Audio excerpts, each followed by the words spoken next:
Hi, what's going on? Before I get into anything, there's a really interesting video I watched a few days ago relating to numerology and how it's connected to the recent Super Bowl halftime show, which was very ritualistic. And highly recommend it, guys. I'm gonna share it down below.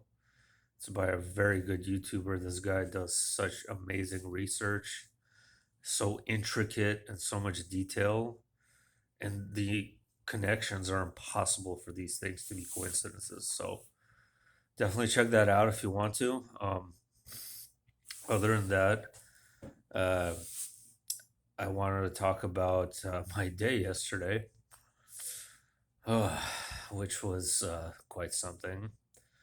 Now, I've been on dozens upon dozens of hikes before, too many to count.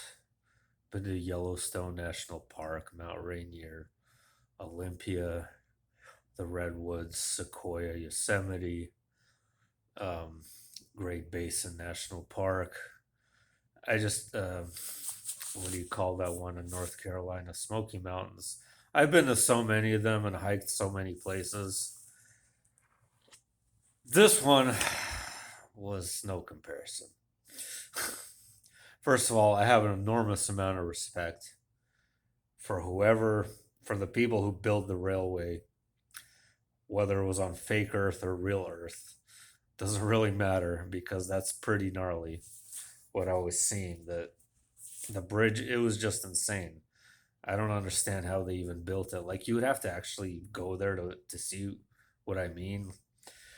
It's a really interesting hike. I don't regret it at all. Like, you're walking through a piece of living history essentially.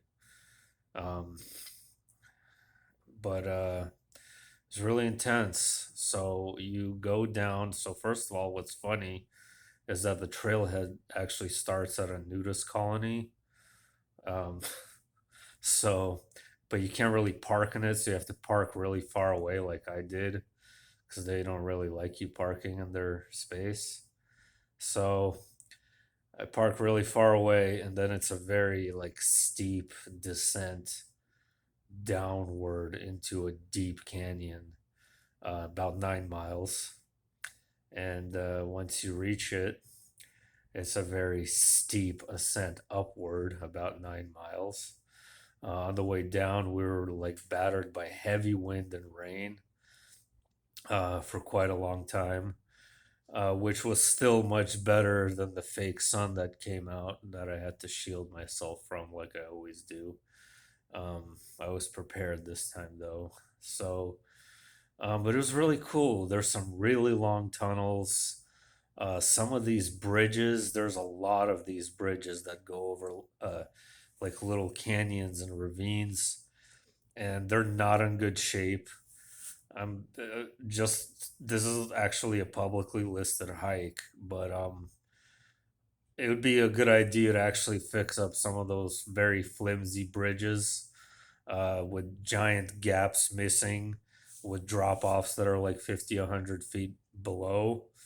Um, and then there are also areas on the hike where you have to go around some of the tunnels, and those areas you have a very, very narrow trail with a very steep drop off into the canyon below. It's hundreds of feet. So this was really intense. On the way back, I was really struggling, really just like my legs just were about to give out. It was quite an experience. It was a challenge though, and I am glad, I'm glad we did it.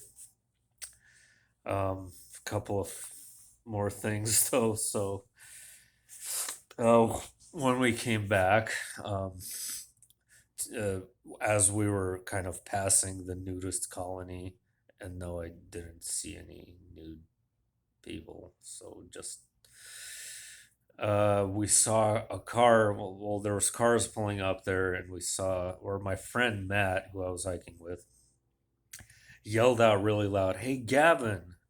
I'm like, "What the hell?" It's like, does he know somebody here? And and a car pulls up, with a guy that looks just like Gavin Newsom sitting next to a blonde lady.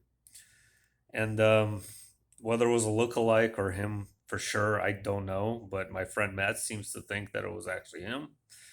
Um, Interesting to note was that I have no idea what Gavin's wife looked like or if that was. So I just looked up.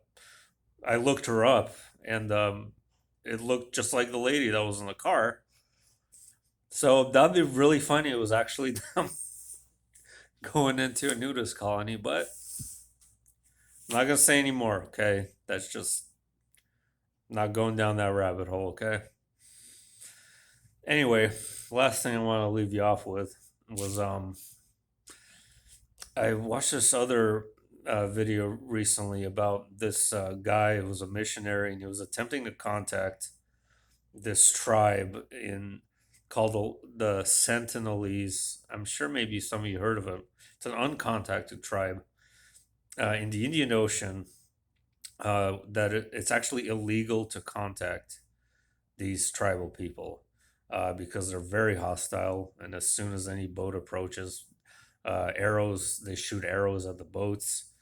And there's actually Indian Navy patrol boats that patrol the area to make sure nobody lands on this island.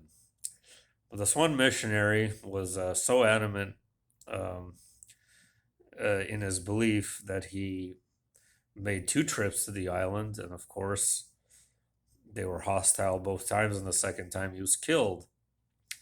That's not my point, though. My point is, I was just wondering about tribal people around the world, and believe it or not, there's still speculated to be uncontacted tribes in the Amazon, which doesn't shock me all that much.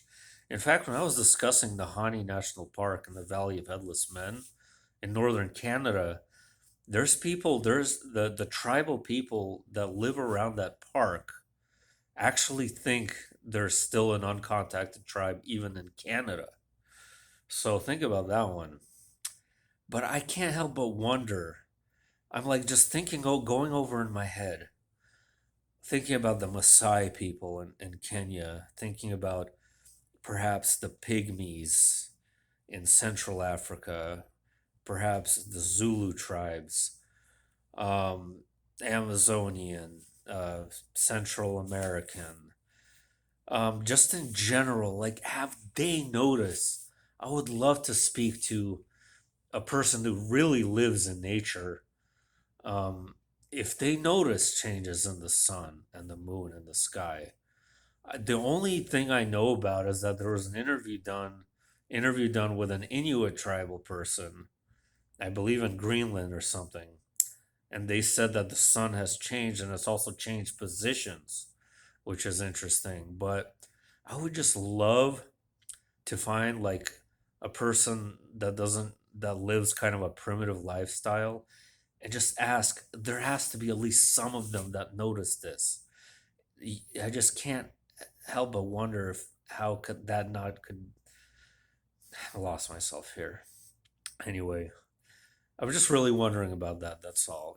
It's not just a Western phenomenon, high civilization, technological civilization. There's got to be more to this. I just feel in my heart there is. And then speaking of nature, before I let you go, do I feel the simulator is different in nature? Like so many people have recommended to me and applied, telling me, oh, you just need to get out more and just be in the wilderness and blah, blah, blah, which I've done so many times. And the answer is absolutely no. I still feel completely off. Even in the remote wilderness like I was in yesterday, I still feel an element that is very simulator like. I still don't feel quite right. There isn't that divine spark that the earth seemed to have before. Something is just off. So the answer is no. I don't feel that fulfillment that nature once gave me. I'm like, oh, that's just you, but it's not just me, because I've talked to many people who feel the same. Granted, that I understand that if I were to spend like 2 weeks 3 weeks out there, yeah, I would probably obviously notice some things, but even then, I still think that I would interpret it the same way I interpret being in civilization, that there's something simulator like about everything here, wherever it is that we transfer to. All right, have a good one.